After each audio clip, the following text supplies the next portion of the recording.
هو الكلام ده للاكل. لو انت بقى بتحب الاكل كل على مهلك عشان ما يحصلكش اللي حصل دلوقتي. اسمعوا القصه بقى للاخر عشان تعرفوا اللي حصل في الاكل.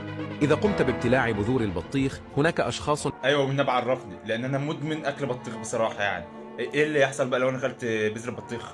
يعتقدون أن هناك احتمالا كبيرا لأن تنبت البذرة داخل معدتك، يا مما لهوي، يعني انا ممكن كده ازرع جوايا بطيخه؟ كم؟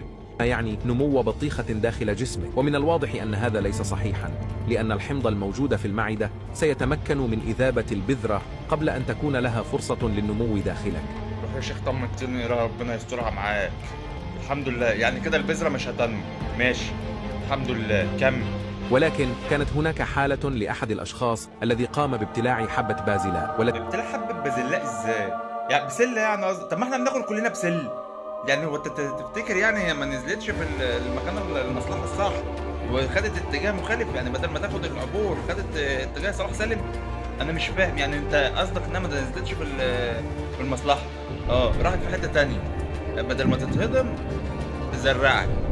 وتفتكر بقى دي لما تزرع بقى طلع بسله جوانا، يعني هيبقى اكتفاء ذاتي جوانا. طب ما دي مصلحه على فكره، تبقى حاجه 10 على 10. كم؟ انتهى بها المطاف بالذهاب في الاتجاه الخاطئ، وبعد شهر ذهب إلى المستشفى بسبب مواجهته لصعوبة في التنفس. اكتشف الطبيب أن حبة البازلاء انتهت بها المطاف في رئة الرجل. سله دخلت على الرئه؟ ازاي يا جدع؟ طب لما دخلت على الرئه محدش فاهمها ان دي الرئه؟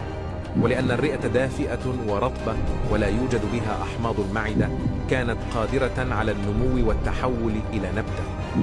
وزرعت جوه الرئه والراجل عايش؟